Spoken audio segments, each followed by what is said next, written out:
ரசிகர்கள் தொண்டர்களாக மாறி நம்ம வீட்டு வாசலில் வந்து நிற்கிறாங்க.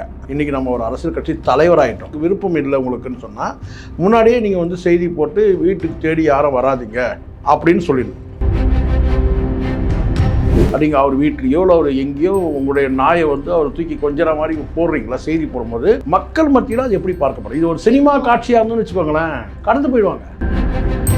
இதே இந்த விஜய் செய்த விஷயத்தை ஒரு நார்மலாக இன்னொரு அரசியல் கட்சி தலைவர் பண்ணியிருந்தாருன்னு வச்சுக்கோங்களேன், ஒரு நடிகை வீட்டுக்கு போயிட்டு அந்த நாயை பிடிச்சி தூக்கி ஒரு போஸ்ட் கொடுத்துருந்தாருன்னு வச்சுக்கோங்களேன், வேற ஒரு அரசியல் கட்சி யார் வேணாலும் நீங்கள் கற்பனை பண்ணிக்கலாம். என்ன பேசுவோம்?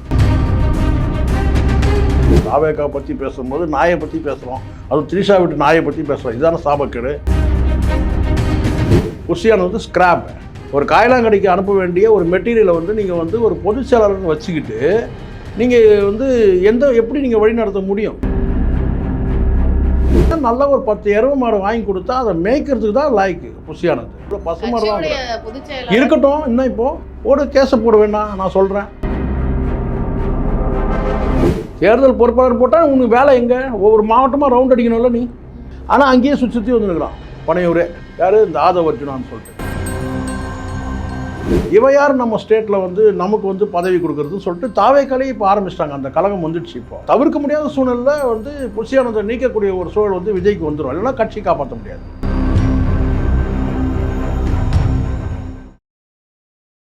நேயர்களுக்கு வணக்கம். இன்று நம்மோடு இணைந்திருக்கிறார் அரசியல் விமர்சகர் திரு சேகுரா ஜெய்சங்கர் அவர்கள். வணக்கம். வணக்கம் சார். விஜய் அவர்களுடைய பிறந்த நாள் வந்து சமீபத்தில் முடிந்தது. பெரிய எதிர்பார்ப்பு இருந்தது, அவர் என்ன செய்ய போறாரு. ஏன்னா கல்வி விருது விழாவெல்லாம் நடத்தினாரு, மக்கள் சந்திச்சாரு.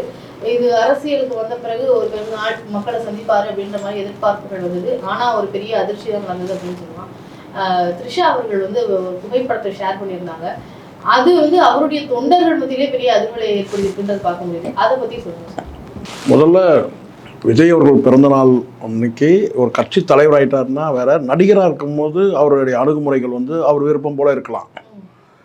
ஆனால் கட்சி தொண்டராயிட்டாருன்னா அப்போடைய அணுகுமுறையில் மாற்றங்கள் வேணும். முதல்ல நான் வந்து த்ரிஷா அவங்க ஷேர் பண்ண அந்த ஃபோட்டோவுக்கு நான் போக விரும்பலை. முதல்ல இதை பேசிடுவோம். ரசிகர்கள் வந்து தொண்டர்களாக மாறிட்டாங்கன்றதை நீங்கள் நம்பணும். முதல்ல யார்? விஜய் நம்பணும். ரசிகர்கள் தொண்டர்களாக மாறி நம்ம வீட்டு வாசலில் வந்து நிற்கிறாங்க. இன்றைக்கி நம்ம ஒரு அரசியல் கட்சி தலைவராகிட்டோம். நம்மளை தேடி தொண்டர்கள் வந்திருக்கிறாங்க போது அதுக்கான மரியாதையை கொடுக்கணும். ஆனால் அப்படியான மரியாதை கொடுத்தாருன்னா கொடுக்கலாம். எல்லா கட்சியோட தலைவர்களும் அவங்களுடைய தொண்டர்களை சந்திப்பாங்க. அதாவது சந்திப்பாங்க. எப்படி சந்திப்பான்னு கேட்டால் ஒவ்வொருத்தரும் ஒரு வியூ இருக்குது. இப்போ நீங்கள் உதாரணத்துக்கு வந்து ஒருத்தர் வந்து பார்த்திங்கன்னா பிறந்தநாள் கூட்டம்னு ஒன்று போடுவாங்க, மாவட்டம் தோறும் கூட போடுவாங்க. அல்லது வந்து ஒரு ஹெட் குவார்ட்டரில் ஒரு பெரிய இடத்துல போட்டு அன்று மாலையோ அல்லது காலையோ கூட வந்து அவங்க வந்து சந்திப்பாங்க. தொண்டர்களை சந்திக்கிறது சொல்கிறது. இல்லை சிலர் வந்து முக்கிய நிர்வாகிகள் போய் சந்திக்கும் போது என்ன சொல்லி கேட்டால் ஒரு குறிப்பிட்ட மண்டபம் இந்த மாதிரி எடுத்து அங்கே சந்தித்த வரலாறுகள்லாம் இருக்குது. இல்லை நீங்கள் ரெண்டுமே இல்லை, சந்திக்கவே விருப்பம் இல்லைனா கூட பார்த்தீங்கன்னா ஒரு பெரிய அளவில் வந்து கேட்டால் வந்து ஒரு வீடியோலையோ அல்லது வந்து ஆன்லைனில் ஒரு மெசேஜ் கொடுக்கலாம். இல்லை இது தாண்டி சரி வீட்டுக்கிட்டே வந்துட்டாங்கன்னா நீங்கள் வந்து மாறுபட்ட தலைவர், நீங்கள் புதிய தலைவர், இளம் தலைவர், உங்களை தேடி வந்தாச்சு. வந்திருக்க நீங்கள் எந்த அறிவிப்பும் கொடுக்கவே இல்லை. நீங்கள் வராதிங்க, நான் ஊரில் இல்லை. இப்போ ரஜினிலாம் சொல்லுவார் பார்த்தீங்களா, நான் இமயமலைக்கு போயிட்டேன்னு வரேன். ஆனால் அவர் இங்கே இந்த பக்கம் கேளம்பாக்கத்தில் ஒரு ஃபார்ம் ஹவுஸில் இருப்பார். ஆனால் நான் இமயமலைக்கு போயிட்டேன்னு சொல்லி அப்படிலாம் வந்து பார்க்க வரவங்கள வந்து அவாய்ட் பண்ணுறதுன்னு ஒன்று இருக்குது. நீங்கள் இளம் தலைவர், கட்சி தொடங்கி இப்போ தான் ஒரு வருஷம் 2 வருஷம் ஆகுது. அப்போ உங்களை தேடி வந்திருக்கிறாங்கன்னா வந்து ஒரு கையசைச்சிட்டு நீங்கள் வந்து உங்களுடைய அன்றாட பணிகளை செய்யலாம். அப்படி இல்லைன்னா அதுக்கு விருப்பம் இல்லை உங்களுக்குன்னு சொன்னால் முன்னாடியே நீங்கள் வந்து செய்தி போட்டு வீட்டுக்கு தேடி யாரும் வராதிங்க அப்படின்னு சொல்லிடணும். இதுதான் கரெக்ட். நீங்கள் எந்த அறிவிப்பும் சொல்லவே இல்லை, வந்துட்டாங்க. நீங்கள் என்ன செய்யணும்னு கேட்டால் வழக்கமாக வெளியிலேருந்து கையசைச்சிட்டு கூட நீங்கள் வந்து போயிடலாம். வீட்டு மாடியிலேருந்தோ இல்லை வந்து பார்த்தீங்கன்னா ஏன் வெளியில் வந்து கூட நீங்கள் வாசலில் கூட வந்து கையை அசைச்சிட்டு நீங்கள் வந்து போயிடலாம். ஆனால் இது எதுவுமே பண்ணாமல் நீங்கள் வந்து அப்படியே கடந்து போனது. அறிக்கை கூட விடலை. நீங்கள் ஏன் வந்து இந்த ஒரு அறிக்கையின் மூலமாக உங்களை நான் வந்து சந்திக்கிறதுக்கு ஆவலாக தான் இருந்தேன், என்னோடய பணிகள் நிமித்தமாக வந்து உங்களை சந்திக்க முடியல, அப்படியே ஒரு அறிக்கை விட்டால் கூட எல்லாத்துக்கும் அறிக்கை விடுறீங்களா, அறிக்கை விட்டுறதா போயிடலாம். இது வரைக்கும் எதுவுமே செய்யவே இல்லை. அப்போ அந்த தொண்டர்களுக்கு நியாயமான கோபம் தானே. ஒரு வார்த்தையை வந்து அந்த மாதிரி எதுவுமே இல்லை. இப்போ நீங்கள் ஒரு பக்கம் நீங்கள் வந்து ஒரு நடிகையோட நீங்கள் அடுத்த கேள்வினா நீங்கள் நடிகை த்ரிஷாவோட ஒரு நாயை கொஞ்சம் மாதிரி ஒரு ஃபோட்டோ இருக்கிறத நீங்கள் பார்த்துருப்பீங்க. அந்த ஃபோட்டோ வெளியிடும்போது இங்கே இந்த சைடில் வந்து தொண்டர்கள் வந்து எங்களை வந்து பார்க்கவே இல்லை விஜய் அப்படின்னு சொல்லும்போது, அப்போ நாய்க்கு கொடுக்குற முக்கியத்துவம் கூட எங்களுக்கு கொடுக்கல. போன ஆண்டு வந்து ஒரு நாய் இருந்ததுமா த்ரிஷா விட்டு. இப்போ பாருங்கள், நம்ம கடைசியில் எதை பேசுகிறோம் பாருங்கள். தாவேக்கா பற்றி பேசும்போது நாயை பற்றி பேசுகிறோம், அதுவும் த்ரிஷா விட்டு நாயை பற்றி பேசுகிறோம். இதுதானே சாபக்கேடு. போன வருஷம் ஒரு நாய் இருந்தது, என் மகன் இறந்துட்டான்னு சொல்லிட்டு அவங்க ஒரு ட்வீட் பண்ணதெல்லாம் உங்களுக்கு தெரியும். அது பெரிய ட்ரோலாச்சு. அதுக்கு பிறகு வந்து வேற ஒரு குட்டி நாய் போல் இருக்குதுன்னு நினைக்கிறேன். என்ன அந்த குட்டி நாயை வந்து இவர் தூக்கி வந்து கொஞ்சற மாதிரியான ஒரு காட்சி இருக்குது. நம்ம அதை பார்த்தோம், அதை செய்தியாக பண்ணோம். இதை அவாய்ட் பண்ணலாம்ல. ஒரு நடிகைக்கு தெரியாதா? நான் கேட்குறேன். இந்த த்ரிஷான்றது கிட்டத்தட்ட ஒரு 45 வயதுள்ள ஒரு நடிகை. அவங்களுக்கு தெரியாதா? இப்படியான ஒரு தலைவர் ஆகிட்ட பிறகு நம்ம இப்படி இந்த மாதிரியான ஒரு செய்தியை போடுறோம். போன தடவை லவ் ஃபார் எவர்னு கொடுத்தாங்க, அது பெரிய சர்ச்சையாச்சு. இப்போ வந்து கேட்டால் பெஸ்டஸ்ட்டுன்னு வந்து கொடுக்குறாங்க. பெஸ்டஸ்ட்டு கூட கொடுக்கட்டும், பரவாயில்ல, அது ரைட், ஓகே. அது வந்து நீங்கள் அறிக்கையில் விட்டால் கூட சக நடிகை விட்டாங்க. ஆனால் ஒரு ஃபோட்டோ உங்களோட சேர்ந்த ஒரு ஃபோட்டோ, இன்னும் எவ்வளோ ஃபோட்டோ தான், எந்த மாதிரியான ஃபோட்டோலாம் வச்சுருக்கீங்க, எந்த ஃபோட்டோலாம் வெளியிடுவீங்க, என்னதுமா ஒரு விஷயம் நான் சொல்கிறேம்மா, இங்கே தவிர்க்க முடியாமல் இதை பதிவு பண்ணுறேன். பர்சனல் லைஃப்பை பேசணுன்றது எனக்கு நோக்கம் கிடையாது. ஒரு நடிகையை மையப்படுத்தி ஒரு நடிகரை, தலைவர்லாம் விட்டுருங்க செகண்டு, ஒரு நடிகையை மையப்படுத்தி ஒரு நடிகரை வந்து இணைச்சி பேசும்போது, மீடியாக்கள் மூலமாக பேசும்போது, அது எப்படியும் வந்து பார்த்தீங்கன்னா அந்த குடும்பத்தை பாதிக்கும் தானே. அந்த ஃபேமிலியில் இருக்கிற அவங்க ஒய்ஃபையோ அவங்க பசங்களையோ அது வந்து பார்த்திங்கன்னா ரீச் ஆகும் தானே. அந்த செய்தி போய் ரீச் ஆகும்போது அவங்களுக்கு ஒரு மன உளைச்சல் ஏற்படும் தானே. மனைவிக்கு கண்டிப்பாக ஏற்படும். அந்த புரிதல் வந்து ஏன் த்ரிஷாவுக்கு இல்லைன்னு கேட்குறேன் நான்.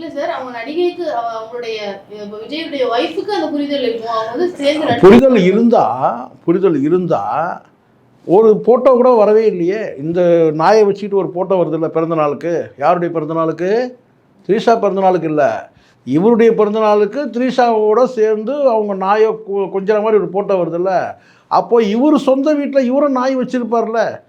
சரி, நாய் வேண்டாம், பிள்ளைகளோட சேர்ந்து ஒரு ஃபோட்டோ, மனைவியோட சேர்ந்து ஒரு ஃபோட்டோ, அப்பாவோட சேர்ந்து ஒரு ஃபோட்டோ, அம்மாவோட சேர்ந்து ஒரு ஃபோட்டோ, இல்லை வீட்டு வேலை செய்வாங்கள்ல அவங்களோட சேர்ந்து வந்து பார்த்தீங்கன்னா சர்வெண்ட்டுகளோட சேர்ந்து ஒரு ஃபோட்டோ இல்லையே. சரி, இப்போ விஜய் அவர்களுடைய பிறந்த நாள் அப்படின்னு வரும்போது அவருடைய ரசிகர்கள் கொண்டாடுவாங்க. திரைத்துறையிலேயே அவருக்கு நிறைய ரசிகர்கள் இருக்கிறாங்க. நடிகைகள் எல்லாருமே உங்களுக்கு ஃபேவரட் ஹீரோ யாருன்னா அது விஜய் அப்படின்னு சொல்லக்கூடியதான் நம்ம பார்த்திருக்கோம். கீர்த்தி சுரேஷ் கூட தான் இதுக்கு முந்தின ஆண்டுலாம் வந்து நடனமாடி ஆழ்த்தோட பூபதி என்ற நடனமாடி கூட வந்து வீடியோவா அவருக்கு ஒரு இதா விஷ் பண்ணியிருந்தாங்க. இந்த மாதிரி ஒரு வரிசையில த்ரிஷாவும் விஷ் பண்ணியிருக்காங்க. அப்போ நீங்க இன்னும் தலைவர் ஆகல அப்படியே அர்த்தம். அப்போ நீங்க இன்னும் தலைவர் ஆகல, நடிகராகவே இருக்கிறீங்க. மக்கள் தலைவர் நீங்கள் ரோல் எடுக்கிறீங்கல்ல, மக்களுக்கு அறிவுரை சொல்கிறக்கூடிய இடத்துல நீங்கள் வரீங்க, மக்களுக்கு வந்து வேண்டுகோள் கொடுக்குற இடத்துல நீங்கள் வரீங்க, மக்களுக்கு அரசியல் பற்றி நீங்கள் வந்து புரிதல் கொடுக்குற இடத்துல நீங்கள் வரீங்க, மக்களோட தலைவராக நீங்கள் உங்களை பிரகடனப்படுத்திக்கிறீங்க, அங்கீகாரம் கேட்குறீங்க, வாக்களிக்க சொல்கிறீங்க. இதெல்லாம் பண்ணும்போது நீங்கள் உங்களை மாற்றிக்கணும்லன்ற நான். நீங்கள் இன்னும் நடிகராகவே இருந்தீங்கன்னா எப்படின்னு கேட்குறேன். அதான் இங்கே சிக்கல். நீங்கள் கடந்த காலத்தில் வந்து கீர்த்தி சுரேஷோட கல்யாணத்துக்கு போயிருக்கலாம், பொங்கல் விழா கொண்டாடிக்கலாம், இது எல்லாமே ரைட்டு இதெல்லாம். ஆனால் நீங்கள் நாள்பட நீங்கள் மக்கள் தலைவராக மாறுறீங்கல்ல. உங்களுக்கு தெரியும். அப்போ வந்து சரோஜா தேவி கூட ஒரு பேட்டி கொடுக்குறாங்க, எம்ஜிஆர் பற்றி ஒரு பேட்டி கொடுக்கும்போது, அப்போ எம்ஜிஆர் வந்து முதலமைச்சராக வந்து அவருடைய காலத்தை முடித்த பிறகு, எம்ஜிஆர் இறந்த பிறகு அவர்கிட்ட ஒரு பேட்டி கேட்கும்போது, எம்ஜிஆரோட அவங்க சினிமா பயணத்தை தூர்தர்ஷனில் நினைக்கிறேன் அந்த நேர்காணல் வந்தது 80களில் நான் சொல்கிறேன். எம்ஜிஆர் இறந்த பிறகு அப்போ நேர்காணல் கொடுக்கும்போது அப்போ சொல்கிறாங்க, ஷூட்டிங் ஸ்பாட்டில் வந்து இந்த மாதிரி நாங்கள் இருந்தபோது அப்போது வந்து நான் ஏதோ பார்த்து பயந்துட்டேன், ஏதோ அனிமல்ஸோ ஏதோ பாம்போ ஏதோ பார்த்து பயந்துட்டேன், அப்போ நான் ஓடி வந்து எம்ஜிஆர் நான் கட்டி பிடிச்சிக்கிட்டேன் அப்படின்னு கூட சொல்கிறாங்க. அது வந்து அவங்க தெரியும் இல்லையா, அவங்களுடைய அந்த தமிழ் கன்னட தமிழ் இருக்கு இல்லையா.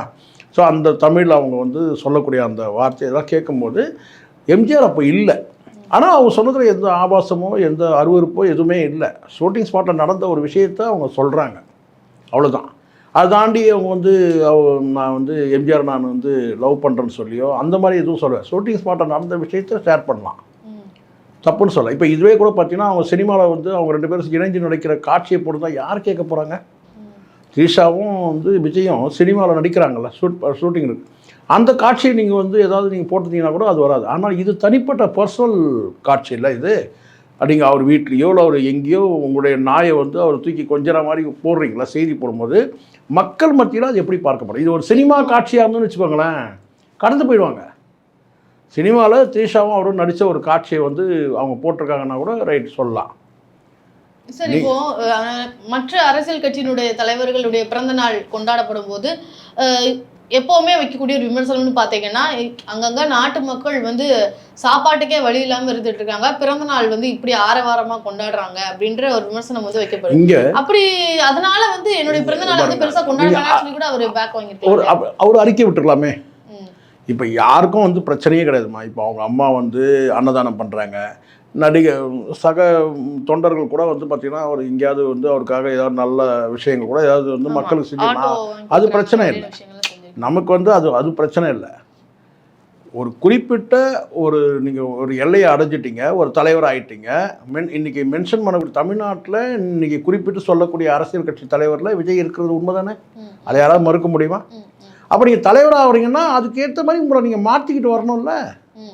இப்போது வேல்முருகன் ஒரு கருத்தை சொல்கிறாரு, அவர் பெற்றோர்களை இணைச்சி அவர் வந்து கேட்டால் கொச்சையாக பேசும்போது நாம் வந்து அதை வந்து கண்டித்தோம், இப்போவும் கண்டிக்கிறோம், அதில் எந்த மாற்றமும் இல்லை. ஆனால் நீங்களும் வந்து பார்த்தீங்கன்னா உங்களை வந்து நடிகர்ன்ற அந்த எல்லையை கடந்து நீங்கள் உங்களை மாற்றிக்கணும்ல. இது வந்து அதான் ஏற்கனவே உங்களுக்கு வந்து தனி விமானத்தில் போனீங்க, அது சர்ச்சையாக ஓடிட்டுருக்கு. கீர்த்தி சுரேஷோட பொங்கல் விழாவில் போனீங்க, அது சர்ச்சையாகிட்டு இருக்குது. இன்னொரு பக்கம் நீங்கள் வந்து நாயை வந்து சேர்த்து வந்து ஒரு போட்டோ அவங்க வெளியிடுறாங்கன்னா இன்னும் வந்து நீங்கள் ஒரு தலைவர் ஆகிட்டீங்களா இல்லையா? இதை தாண்டி நான் சொன்ன விஷயம், குடும்பத்தில் ஏற்கனவே சில குழப்பங்கள் இருக்குன்றது எல்லாருக்கும் தெரிஞ்ச விஷயம். ஒரு மனைவியாக வந்து இதை எப்படி அவங்க எடுத்துப்பாங்க? ஏற்கனவே அவங்க குடும்பத்தில் குழப்பங்கள் நடக்கிறதுக்கு காரணமே வந்து பார்த்திங்கன்னா இவங்க போட்ட அந்த லவ் ஃபார் எவர்ன்ற அந்த ட்விட்டு, தொடர்ச்சியாக இவங்க போடக்கூடிய விஷயங்கள் தான். இது எந்த மாதிரியான ஒரு அசிங்கமான ஒரு அணுகுமுறைன்ற நான் இன்னொரு குடும்பத்தில் நார்மலைஸ் பண்ணுறாங்களோ அப்படின்ற. நார்மலைஸ் வந்து எப்படிமா இதை பண்ண முடியும்? ஃபேன்ஸ் யாருமா? தனிப்பட்ட வாழ்க்கையை நான் பேசுகிறேன். இப்போ ஃபேன்ஸ் வந்து இல்லை சார், இப்போ ஒரு பாருங்க, ஃபேன்ஸாக இருக்கட்டும், இல்லை ஃபேன்ஸாக இருக்கட்டும், அல்லது தொண்டர்களாக இருக்கட்டும், இல்லை டிவோட்டி ஒரு விஜயோட பக்தர்களாக கூட இருக்கட்டும், நமக்கு அது பிரச்சனையே இல்லை. இல்லை அது எதுதான் சார், இப்போ அவரை ஃபாலோ பண்ணக்கூடியவங்கன்னு இருக்கிறாங்க. ஸோ இந்த மாதிரியான விஷயங்களை உதாரணமாக எடுத்துக்கிறாங்களோ, இது பெரிய விஷயம் இல்லை அப்படின்ற ஒரு பெரிய விஷயம் இல்லைன்னு சொல்ல முடியாது இல்லை. இப்போ நான் கேட்குறேன் வந்து இதே இந்த விஜய் செய்த விஷயத்தை ஒரு நார்மலாக இன்னொரு அரசியல் கட்சி தலைவர் பண்ணியிருந்தாருன்னு வச்சுங்களேன். ஒரு நடிகை வீட்டுக்கு போயிட்டு அந்த நாயை பிடிச்சி தூக்கி ஒரு போஸ்ட் கொடுத்துருந்தாருன்னு வச்சுங்களேன். வேறு ஒரு அரசியல் கட்சி யார் வேணாலும் நீங்கள் கற்பனை பண்ணிக்கோங்க, என்ன பேசுவோம்? என்னங்க, ஒரு அரசியல் கட்சி தலைவர் ஒரு நடிகை வீட்டில் போயிட்டு பிறந்தநாள் அன்னைக்கு அந்த நாயை தூக்கி கொஞ்சிறாரு. உங்களுக்கு தெரியுமா? உங்களுக்கு ஜெகன்மோகன் ரெட்டி வந்து ரோஜா அவங்க நடிகை இருக்காங்கல்ல, அவங்க சகோதரியை தான் அவர் வந்து பாவிச்சார். எல்லாருக்கும் தெரியும், ஆந்திரா முழுவதும் தெரியும். ஆனால் அதே ரோஜாவோட இவர் வந்து கிரிக்கெட் விளையாடுறது நிறைய விஷயங்கள் வந்து பார்த்திங்கன்னா விமர்சனமாச்சு. காரணம்னா இவங்க ஒரு நடிகை, அவர் முதலமைச்சர், சகோதரியை தான் பாவிச்சார். அந்த மாதிரி கூட ராக்கி கட்டுறதுலாம் நீங்கள் பார்த்துருப்பீங்க. ஆனால் வந்து பார்த்திங்கன்னா அவங்களோட சேர்ந்து கிரிக்கெட் விளையாடுறது மற்ற சில விஷயங்கள் வந்து அது ட்ரோல் ஆச்சு, அது விமர்சிக்கப்பட்டது. நீங்கள் வந்து உங்கள் பொசிஷனுக்கு ஏற்ற மாதிரி நடந்துக்கணும்னு சொல்கிறேன் நான். விஜய் வந்து உங்களுடைய இன்னைக்கு உள்ள நிலை என்ன? நீங்கள் எந்த உயரத்தில் நீங்கள் இருக்கிறீங்க? நடிகர் என்பதை தாண்டி நீங்கள் ஒரு அரசியல் கட்சி தலைவராகிட்ட பிறகு இப்போது கமல்லாம் ஏமா வீழ்ச்சி அடைஞ்சார் நீங்கள் சொல்லுங்கள். கமல் வந்து ஒரு பார்ட் டைம் லீடராக இருந்தார். பிக் பாஸ் என்றைக்கு போனாரோ அன்றைக்கி தான் அவர் கட்சி காலியாச்சு. நீங்கள் ஒரு பெரிய தலைவர், நீங்கள் பிக் பாஸ் நிகழ்ச்சியை நீங்கள் ஒத்துக்கிடும் போது தான் கிரிட்டிசைஸ் ஆச்சு. நீங்கள் பார்ட் டைமில் நீங்கள் நடத்துறது கூட செகண்டு. பிக் பாஸ் நிகழ்ச்சியில் போய் நீங்கள் வந்து அந்த அந்த நிகழ்ச்சியும் விமர்சனத்துக்குள்ளாச்சு, அதை நடத்துகிற கமலஹாசனும் விமர்சனத்துக்குள்ளானார். கமலோட வீழ்ச்சிக்கு சொல்ல, அரசியல் வீழ்ச்சிக்கு இது ஒரு காரணம். நீங்கள் தானே ஒரு நிமிடமும் உங்களை செதுக்கிக்கணும். இப்போ அடுத்த கட்டமாக நீங்கள் ஒரு அரசியல் கட்சி தலைவராக மாறுறீங்கன்னா பெயரளவுக்கு எம்ஜிஆர் மாதிரி சொல்ல முடியாதுல்ல. எம்ஜிஆர் மாதிரி நீங்களே சொல்லிட்டு இருந்தீங்கன்னா எப்படி? ஜெயலலிதா தான் வந்து நடிகை தான், ஆனால் அவங்க ட்ரெஸ் காஸ்டியூம் வந்து எப்படி விலகி போனாங்க பார்த்தீங்களா? புடவை அணியிறதுலேருந்து அவங்க உடை ஆபரணங்கள் ஒட்டு மொத்தமாக வந்து அவங்க வந்து சேஞ்ச் ஆனாங்க. இப்படி ஒரு கற்பனை அவங்க அரசியலுக்கு வரும்போது கூட அப்படி கற்பனையை பண்ணி பார்க்க முடியாது.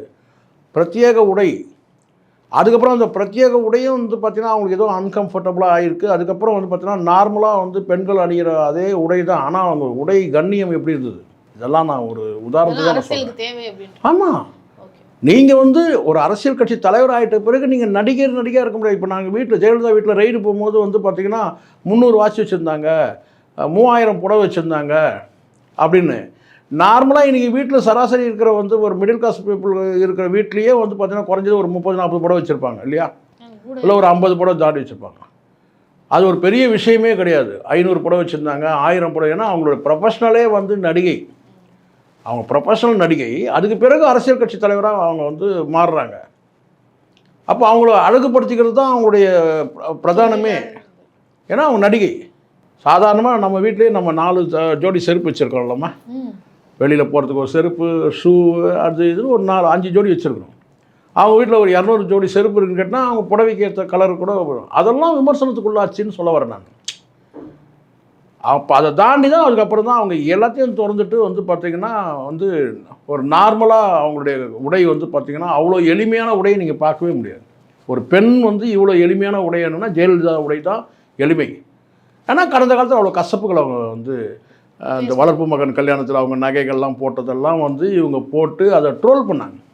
ஓகே சார், இப்போ தாவேகாவினுடைய தலைவர் விஜய் அவர்கள் அவருடைய தொண்டர்களை வந்து சந்திக்கல, ரசிகர்களுக்கும் எந்த ஒரு விஷயமும் பண்ணல அப்படின்றத பார்க்க முடியுது. இது ஆனா இப்ப த்ரிஷா அவர்கள் புகைப்படத்தை வெளியிட்டிருக்காங்க. இது எந்த அளவுக்கு கொந்தளிப்பை ஏற்படுத்தியிருக்கு, அதிருப்தியை பொறுத்த வரைக்கும்? இல்லை, எனக்கு தெரிஞ்சு வந்து கொஞ்சம் ஆல் ஓவர் தமிழ்நாடு முழுவதுமே வந்து கேட்டிங்கன்னா 2 காரணத்தில் அதிருப்தியில் இருக்கிறாங்கம்மா. அது வெளிப்படையாக நான் சொல்கிறேன். ஒரு காரணம் வந்து விஜய், நான் ஏதோ விஜய்க்கு எதிராக பேசணும்னு கிடையாது, இருக்கிற சொல்கிறேன். 2 காரணம் இருக்குது. ஒரு காரணம் என்னென்னா, விஜய் வந்து இது போன்ற நடிகைகளோடெல்லாம் போய் இவர் வந்து இந்த மாதிரி வந்து ஃபோட்டோக்கள் வெளியிடுறதன் மூலமாக, அது நடிகைன்றது குறிப்பிட்டு நான் சொல்கிறது த்ரிஷா, இப்போ வந்து கீர்த்தி சுரேஷை சொல்ல முடியாது, அவங்க லைஃப்பில் செட்டில் ஆகிட்டாங்க. பட் இங்கே வந்து பார்த்திங்கன்னா வந்து இவர் வந்து த்ரிஷாவோட இந்த ஃபோட்டோக்கள் வெளியிடுறது ஒரு அதிருப்தி வந்து தொண்டர்கள், ஒரு வயது மூப்புடைய தொண்டர்கள் இருக்கிறாங்க இல்லையா, விஜய் அளவுக்கு ஒரு 50 வயது உள்ள அந்த தொண்டர்களாக இருக்கட்டும், அவங்க குடும்பத்தை சார்ந்தவங்களுக்கு ஒரு அதிருப்தி இருக்குது. ஒன்று, அந்த அதிருப்தியோட இதையும் சேர்த்துக்கணும். நீங்கள் குடும்பத்தொட்டு விலகி இருக்கிறாருன்றதே ஒரு அதிருப்தி தான் ஒன்று. ரெண்டாவது வந்து கேட்டிங்கன்னா வந்து தொண்டர்கள் வந்து இன்னும் பக்குவப்படாமல் இருக்கிறாங்க.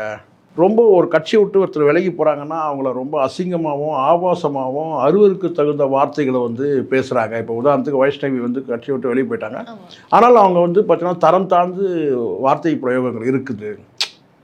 ரொம்ப கொச்சையாக ரொம்ப கேவலமாக பேசும்போது சப்போஸ் ஏதோ ஒரு அசம்பாவிதமே நடக்குதுன்னு வச்சுக்கோங்களேன், அந்த பெண்ணுக்கு வந்து கேட்டால் வந்து யாராவது எந்த அளவுக்கு பாதுகாப்பு இருக்குன்னு தெரியல. ஏன்னா இவ்வளோ மோசமாக விமர்சிக்கும் போது அந்த பெண்ணுக்கு வந்து என்ன பாதுகாப்பு இருக்குது? அப்போது குறைஞ்சபட்சம் அதில் இருக்கிற கட்சியில் இருக்கிற நிர்வாகிகள் யாராவது, புஷியானந்த் உட்பட யாராச்சும் இந்த தொண்டர்களுக்கு ஒரு அறிவுரை சொல்லி இப்படியான விமர்சனங்கள் நீங்கள் பண்ணாதீங்கன்னு சொல்லி அது மாதிரி சொல்கிறதுக்கு அங்கே ஆள் இல்லை. வழிகாட்டு அதான் இப்போ புரியுதுங்களா, கட்சியை வழி நடத்த தெரியல. அதில் இருக்கிற அடுத்த கட்ட நிர்வாகிகள் யாரும் மெச்சூரிட்டியான ஒரு பக்குவமான தலைவர்கள் யாருமே இல்லை. விஜய் சொல்லலாம் கூட, விஜய்க்கு அடுத்த நிலையில் இருக்கிறவங்க வந்து கேட்டால் இந்த மாதிரியான வந்து செய்திகளை நீங்கள் போடாதீங்கன்னு சொல்கிற அளவுக்கு பக்குவம் இல்லை. இப்போ உதாரணத்துக்கு உங்களுக்கு ஒன்று சொல்கிறேனே, இப்போது புஷியானது பேசும்போது என்ன சொல்லி கேட்டால் 1000 ரூபாய் அவங்க மகளிர் உரிமை தொகை கொடுக்குறாங்க. அதை ஒரு ஒரு ஒரு ஒரு லேடிக்கிட்ட ஒருத்தர்கிட்ட கேட்டேன், ஒரு அம்மா கிட்ட கேட்டேன். அவங்க என்ன சொல்கிறாங்கன்னு கேட்டிங்கன்னா, அந்த 1000 ரூபா கொடுக்கறது வந்து 500 ரூபாய் ஹெல்மெட் இல்லைன்னு சொல்லி இப்போ பிடிங்கிறாங்க, 500 ரூபாய் வந்து லைசன்ஸ் இல்லைன்னு பிடிங்கிறாங்கன்னு சொல்லி பேசுகிறாரு. அப்போ இவங்க ஆட்சிக்கு வந்தாக்கா ஹெல்மெட் போட்டால் ஃபைன் இல்லாத பண்ணிவிடுவாங்களா, இல்லை லைசன்ஸ் இல்லாமல் வண்டி ஓட்டுறதுக்கு அனுமதிப்பாங்களா? எவ்வளோ இன்மெச்சூரிட்டியாக இருக்குது. இதுக்கு காரணம் என்னன்னு கேட்டிங்கன்னா, இவருக்கு வந்து ஒரு டைமில் வந்து உங்களுக்கு தெரியும்னு நினைக்கிறேன், ஒரு ஸ்கூட்டரை இவரே ஓட்டிட்டு சீன் ஓட்டினார். அப்போ இவருக்கு என்ன கேட்டால் ஹெல்மெட் இல்லாமல் வண்டி ஓட்டினார் சொல்லிட்டு இவருக்கு ஃபைன் போட்டாங்க. அதை மனசில் வச்சுக்கிட்டு இப்படி வந்து ஒரு செய்தியை வந்து அவர் சொல்கிறாரு. நீங்கள் எவ்வளோ சொல்லலாம், 1000 ரூபாய் கொடுக்கறது வந்து மகளிர் உரிமை தொகை வந்து கொடுக்குறாங்கன்னா, அப்போ அந்த மகளிர் உரிமை தொகை கொடுக்கறத நீங்கள் வந்து தப்புன்னு சொல்கிறீங்களா, இல்லை லைசன்ஸ் இல்லாமல் வண்டி ஓட்டலான்னு சொல்கிறீங்களா, இல்லை ஹெல்மெட் போடாமல் வண்டி ஓட்டலாம் அப்படின்னு சொல்கிறீங்களா? நீங்கள் ஆட்சிக்கு வந்தால் நீங்கள் இதை லைசன்ஸ் வந்து இல்லாமல் வண்டி ஓட்டுறதுக்கு அனுமதிப்பீங்களா, இல்லை ஃபைன் போடாமல் நீங்கள் வந்து பார்த்தீங்கன்னா வந்து அந்த ஃபைன் வந்து இந்த ரிலாக்ஸேஷன் கொடுப்பீங்களா? இப்படி ஒரு மெச்சூரிட்டி இல்லாத, பக்குவம் இல்லாத ஒரு நபர் வந்து கட்சியோட பொதுச் செயலாளராக இருக்கிறாருன்றது தான் சாபக்கேடு. அதனால தான் நான் மீண்டும் மீண்டும் சொல்கிறது, ஸ்கிராப் மெட்டீரியல். யார்? புஷியானந்த் வந்து ஸ்கிராப். ஒரு காயலாங்கடைக்கு அனுப்ப வேண்டிய ஒரு மெட்டீரியலை வந்து நீங்கள் வந்து ஒரு பொதுச் செயலாளர்னு வச்சுக்கிட்டு நீங்கள் வந்து எப்படி நீங்கள் வழி நடத்த முடியும்? விஜயை வந்து நீங்கள் எப்படி வச்சுருக்கீங்க கேட்டிங்கன்னா, இந்த கண்ணாடிக்குள்ளே இருக்கிற குடுவைக்குள்ளே இருக்கிற ஒரு பாம்பு மாதிரி வச்சுருக்கிறீங்க. அது எடுத்து வெளியே விட்டால் தானே படம் எடுக்கும். ஏன் சார் இப்போ மற்ற கட்சியில் இருக்கக்கூடிய தொண்டர்களோ இல்லை மற்ற கட்சியினுடைய நிர்வாகிகள் யாருமே வந்து இப்போ தொண்டர்கள் வந்து யாருமே வந்து அவதூறா பேசுறது இல்லையா, கமெண்ட்ஸ் பண்றது இல்லையா? இல்லைம்மா, நான் உங்களுக்கு மீண்டும் தான் சொல்கிறேன், நம்ம இதெல்லாம் தாண்டி தானே மாற்றத்தை கொடுக்க வந்திருக்கிறோம். இப்போ நான் சொல்கிறதுன்னா, இப்போ ஏற்கனவே அவங்க இதை பண்ணாங்கன்னு சொல்ல, அப்போ நானும் அதை பண்ணுவேன்னு சொல்லக்கூடாதுல்ல. அங்கே நான் இப்போவும் நான் சொல்கிறேன், நீங்கள் ஒரு எல்லா கட்சியிலுமே ஒரு என்ன சொன்ன ஒரு கிரவுண்ட் லெவலில் வந்து பார்த்திங்கன்னா ஒரு கிராஸ் ரூட் லெவலில் வந்து சிலர் அப்படி இருப்பாங்க.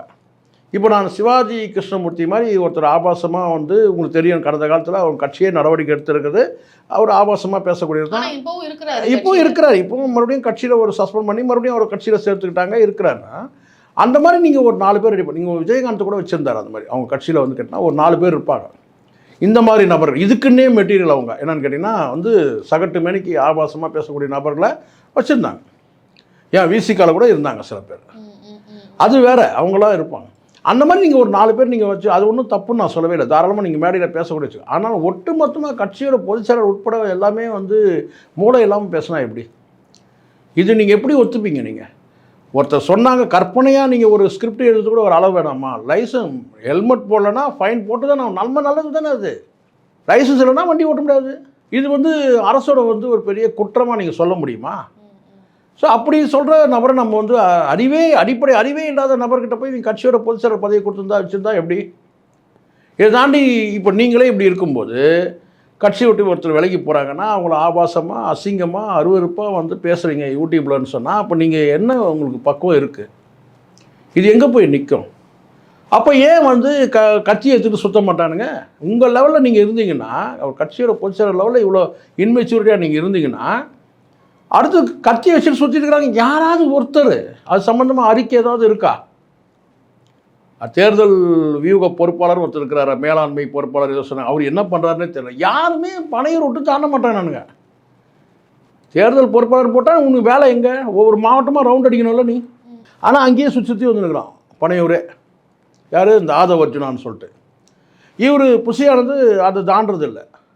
புஷியானது மாவட்ட அளவில் போனால் சட்டையை பிடிச்சி ஏன்டா எனக்கு பதவி கொடுக்கலன்னு கேட்பாங்கன்றது பயம். யாருக்கு? புஷியானதுக்கு. ஏன் போகலன்னா, எந்த மாவட்டத்துக்கு போனாலும் எனக்கு ஏன் பதவி கொடுக்கலன்னு சொல்லி சட்டையை பிடிப்பாங்களோன்ற அந்த அச்சத்திலேயே வந்து பார்த்தீங்கன்னா வந்து புஷியானது போகிறதில்ல, பனையூரை தாண்டதில்லை. இன்னொரு பக்கம் வந்து மற்ற இப்போ வந்து வந்திருக்கிற அந்த கொள்கை பரப்பு பொதுச்செயலாளர் ஒருத்தர் வந்தார்ல, ஐஆர்எஸ் ஒருத்தர் வந்தார்ல, அருண்ராஜன், அவரும் பனையூரை தாண்டதில்லை. இருக்கிறவங்க அத்தனை பேரும் பனையூர்லேயே சுற்றி வந்துட்டுருக்கிறாங்க. கேட்டால் ஜனநாயகன் வந்து அவுட்லுக் போஸ்டர் வெளியிட்டேன்னு. அது எப்படி இருக்குது? இன்னொரு ஒரு இதையும் தாவேக்கனர் வந்து முன்வைக்கிறாங்க. ஜனநாயகன் சொன்னப்பறம் தான் அது ஸ்ட்ரைக் ஆகுது. ஜனநாயகன் படத்துக்கு விஜய் அவர்கள் சம்பளமே வாங்கக்கூடிய சம்பளத்தையும் அந்த படத்துக்காக வேலை பார்க்கக்கூடிய அடிமட்ட தொழிலாளிகளுக்கு வந்து கொடுக்குறாரு. இது எந்த அளவுக்கு உண்மை? கொடுத்துருந்தா சந்தோஷம். ஆனால் இதுக்கெல்லாம் என்ன ப்ரூஃப் இருக்குது? வாங்கினவங்க சொல்லணும், இந்த மாதிரி எங்களுக்கு கொடுத்தாருன்னு சொல்லணும். யாருமே சொல்லல. அந்த மாதிரி சொல்லல.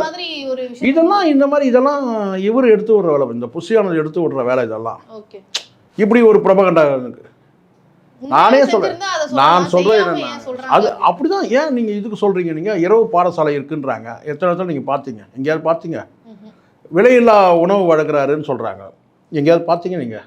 விஜய் வந்து ஆமாம், எங்கேயாவது நீங்கள் பார்த்தீங்களா? விலையில்லா உணவு வந்து வழங்குறதா சொல்கிறாங்க. ஒரு 18 லட்சம் வந்து ஆப்ரேஷனுக்காக கொடுத்ததா சொல்கிறாங்க யாரோ ஒருத்தருக்கு. யாராவது ஒருத்தர் அந்த மாதிரி அனுபவிச்சிட்டாங்கன்னா அவங்க எல்லா தடையும் உடச்சிக்கிட்டு வந்து என் மகளுக்கு வந்து 18 லட்சம் கொடுத்தாரு ஆப்ரேஷனுக்காக சொல்லுவாங்க. ஏதாவது ஒரு மீடியாவில் சொல்லுவாங்கல்ல, ஏதாவது ஒரு மீடியா சொல்லுவாங்க. அவ்வளோதான், ஃபோன்லேயே எடுத்து விஜய் அண்ணா வந்து என் ஆப்ரேஷனுக்காக கொடுத்தா சொல்லுவாங்களா? இது எல்லாமே புஷி ஆனந்த் பண்ற ஒரு போராட்டம் டிராமா. பண்றாங்க எல்லா இடத்துலயும் வந்து இப்ப எந்த பிரச்சனை நடந்தாலுமே வந்து இப்போ ஒரே ஒரு எல்லாமே விஷயம் பண்றாங்கன்னு பாருமா, சொல்றாங்க. ஒரே ஒரு விஷயம், இது எல்லாமே டிராமாட்டிக், எல்லாமே வந்து நாடகமா இருக்கு. நீ உண்மையிலேயே வந்து பார்த்தீங்கன்னா பொதுமக்களுக்கு அச்சுறுத்துற மாதிரியான நடவடிக்கைகளை சில இடங்களை செய்யறது நம்ம பார்க்குறோம். யாருமா கிரேனில் போயிட்டு மாலையை கொண்டு போயிட்டு ஒருத்தன் போனான், ஒரு பைத்தியம் மாதிரி ஒருத்தன் பண்ணான். கிரேனில் கொண்டு வந்து மாலையை மாட்டி, மாலையை கொண்டு வந்து கிரேன் கொண்டு வந்து அவனுக்கு தலையில் அவனுக்கு போடுற மாதிரி. நான் என்ன இது பைத்தியகாரத்தனமா இல்லை? யாருக்கு யாரு ஒரு மாவட்ட நிர்வாகி செலக்ட் ஆகியிருக்காரு, இவங்க தான் செலக்ட் பண்ணியிருக்காங்க. அவருக்கு வரவேற்பு கொடுக்குறாங்க, ஒரு மாவட்டத்தில் வரவேற்பு கொடுக்குறாங்க. என்னடான்னு கேட்டால் கிரேனில் கொண்டு வந்து மாலையை கொண்டு வந்து அவருக்கு ரோட்டில், அது கூட நடு ரோட்டில் மாலையை கொண்டு வந்து கிரேனில் கொண்டு வந்து போடுறாங்க. மாவட்ட நிர்வாகி மாவட்ட செயலருக்கு போடுறாங்க, கிரேனில் கொண்டு வந்து. விஜய்க்கே அது மாதிரி யாரும் போடல இது வரைக்கும். இதெல்லாம் யார் கண்ட்ரோல் பண்ணோம்? மெச்சூரிட்டி இல்லைன்னு சொல்கிறேன். புஷி ஆனந்துக்கு வந்து பார்த்தீங்கன்னா அழகாக வந்து ஒரு இந்த மாதிரி ரசிகர்களை வந்து வழி நடத்துகிற அளவு கூட அவருக்கு அந்த கெப்பாசிட்டி இல்லை. தொண்டர்களை நீ வழி நடத்துனீங்கன்னா இந்த மாதிரி கோமாளித்தனத்தை பண்ண மாட்டாங்கல்ல. அப்போ உனக்கு என்னன்னு கேட்டால் நல்ல ஒரு 10 எருமை மாடு வாங்கி கொடுத்தா அதை மேய்க்கிறதுக்கு தான் லாய்க்கு புஷி ஆனந்த். அவ்வளோதான். 10 எருமை மாடு, அது கூட பசு மாடு தான் இருக்கட்டும். இன்னும் இப்போது போடு, கேஸை போட வேண்டாம், நான் சொல்கிறேன். அதுவே அந்த எருமை மாடு அக்செப்ட் பண்ணணும். நீ மேய்க்கிறத எருமை மாடு முதல்ல உன்னை ஒத்துக்கணும் முதல்ல, இல்லையா? இப்போ யானை பார்க்கணுங்களாம் வந்து யானை வந்து எங்க என்ன பர்ஃபெக்ஷன் நீங்கள் காட்டுங்க, சொல்லுங்களேன்ற. நான் என்ன பர்ஃபெக்ஷன் நடந்துச்சு? கத்தி வச்சுட்டு சுற்றி இருக்கிறானுங்கம்மா. நீங்கள் அவுட்லுக் போஸ்ட் வெளியிடுறீங்க, ஏன்னா ஒரு மெச்சூரிட்டி இருக்கான்னு கேட்டால் கத்தி வச்சுன்னு போஸ்ட் கொடுக்குறீங்க, வேறு அவுட்லுக் போஸ்ட் உங்களுக்கு கொடுக்க முடியாதா? அது தெரியாமல் தான் கேட்குறேன். பிறந்த நாளுக்கு ஒரு அவுட்லுக் போஸ்ட் கத்தி வச்சுன்னு கொடுக்குறீங்க. அப்போ நீங்கள் இன்னும் மாறலன்ற. நான் எம்ஜிஆர் கூட வந்து நீங்கள் எம்ஜிஆர் மாதிரி சொல்கிறீங்கல்ல, எம்ஜிஆர் கூட மதுரை மீட்ட சுந்தரபாண்டியன்னு ஒரு படம், அது மன்னர் காலத்து படம். அதில் கூட உங்களுக்கு வந்து இந்த மாதிரி கத்தி வச்சு வால் தான் இருக்கும், வால் வேறு கத்தி வேறு. மன்னர் காலத்து படம். நீங்கள் ஒரு ஜனநாயகன் பேரை வச்சுட்டு, படத்துக்கு பேரை வச்சுட்டு கத்தி வச்சுருந்தீங்கன்னா என்ன அர்த்தம்? எங்கேயா ஜனநாயகவாதி ஆயுதம் வச்சுருப்பாங்களா? சரி, அது படம் வருது, நம்ம படத்தில் நீங்கள் என்ன நீதி சொல்கிறீங்க, நியாயம் சொல்கிறீங்க, அதெல்லாம் நம்ம பார்க்க போகிறோம், அது வேறு. நிஜத்தில் வந்து இந்த மாதிரி கத்தி வச்சு சுற்றுறானுங்களே, உங்கள் கட்சியிலேருந்து ஏதாவது ஒரு அறிக்கை, பாதுகாப்பு சம்மந்தமாக அறிக்கை. இப்போ திமுக தரப்பில் அரசில் வந்து ஏதாவது நடவடிக்கை எடுத்தால் எல்லாம் என்ன சொல்லுவாங்க? இந்த எதிர்கோஷ்டிகள் பழிவாங்க நடவடிக்கை.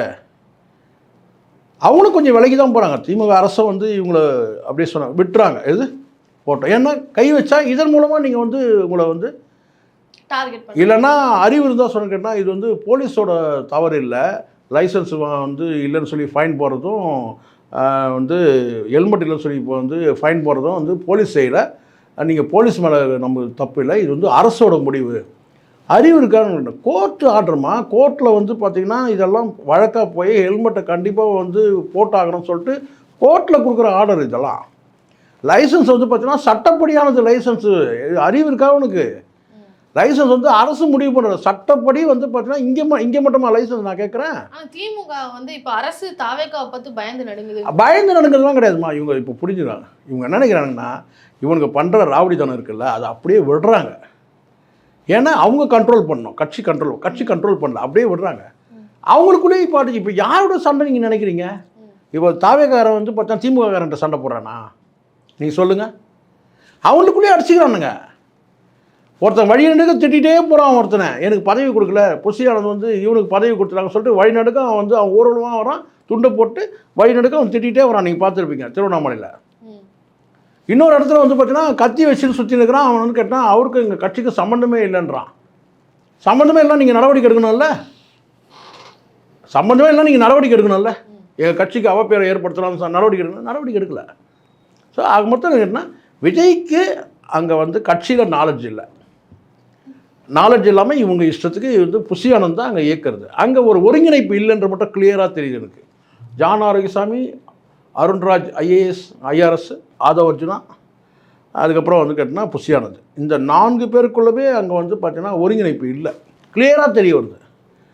ஒருங்கிணைப்பு இருந்ததுன்னா, ஒருங்கிணைப்புனா ஒரு நிகழ்ச்சி ஒரு ஈவெண்ட் நடத்தும் போது அன்றைக்கி பண்ணுறது இல்லைம்மா, ஒரு நாள் கூத்து கிடையாது. தினசரி வந்து பார்த்தீங்கன்னா ஒருங்கிணைஞ்சு செயல்படணும். இன்றைக்கி என்ன ஈவெண்ட்டு, நாளைக்கு என்ன பிரச்சனை, இன்றைக்கி என்ன அரசியல் ரீதியாக நடவடிக்கை, இதெல்லாம் பண்ணணும். அப்போ தான் அந்த கட்சி அடுத்த நகர்வுக்கு போகும். இல்லை இப்படியே விட்டிங்கன்னா விஜய்க்கு வழக்கமாக விழக்கூடிய அந்த 5% ஓட்டு வந்துடும். அது கன்ஃபார்ம். இது வந்து மக்களாக போகிறதா, எந்த நிர்வாகியும் போய் கேட்க வேண்டியது விஜய்க்கு. அது 5 வந்து 10 ஆகணும் 15 ஆகணும்னு சொன்னால் விஜய் வந்து கள அரசியலுக்கு வரணும். அந்த கள அரசியல் வந்து பார்த்திங்கன்னா வரும்போது புஷியானது இங்கே நிர்வாகியே இருக்கக்கூடாது. புஷியானது முழுக்க முழுக்க பாண்டிச்சேரி சார்ந்தவர். இப்போ அந்த பிரச்சனை வருது. இப்போ எல்லாரும் பேச ஆரம்பிச்சிட்டாங்க, இவ யார் நம்ம ஸ்டேட்டில் வந்து நமக்கு வந்து பதவி கொடுக்குறதுன்னு சொல்லிட்டு தாவேக்காலே இப்போ ஆரம்பிச்சிட்டாங்க. அந்த கழகம் வந்துடுச்சு. இப்போது வந்து நம்ம ஸ்டேட்டை சார்ந்தவனே கிடையாது, பாண்டிச்சேரிக்கு விரட்டணும் அப்படின்ற கழக குரல் வந்து பார்த்திங்கன்னா வந்துடுச்சு. கட்சி மட்டும் தான் வந்துடுச்சு. வேறு தவிர்க்க முடியாத சூழ்நிலையில் வந்து புஷியானதை நீக்கக்கூடிய ஒரு சூழல் வந்து விஜய்க்கு வந்துடும். இல்லைன்னா கட்சி காப்பாற்ற முடியாது. ஏன்னா விஜய் வந்து இப்போது புஷியானது வந்து மாவட்டத்தோறும் பயணம் பண்ணாமல் இருக்கிறதுக்கு காரணமே என்னென்னா சட்டையை பிடிச்சிருவானுங்க, எனக்கு பதவி கொடுக்கலன்னு சொல்லிட்டு. அதுக்கு பயந்துக்கிட்டே வந்தாலும் பனையூர் தாண்டதே இல்லை. இதில் யார் வந்து யாரை பார்த்து பயப்படுறது? யாரை பார்த்து பயப்படுறது? திமுக எப்படி பயப்படும்? இவர் கட்சியினருக்கு பார்த்து பயப்படுறாருன்னு கேட்டால் இவருடைய 15 லட்சம் ரூபா வாங்கிக்கணும், இவர் பதவி கொடுத்துட்டாருன்னு சொல்லிட்டு பரவலாக வந்து செய்தி வெளியாயிடுச்சு. அது வந்து பார்த்தீங்கன்னா தொண்டர்கள் மத்தியில் ஒரு அதிருப்தி இருக்குது.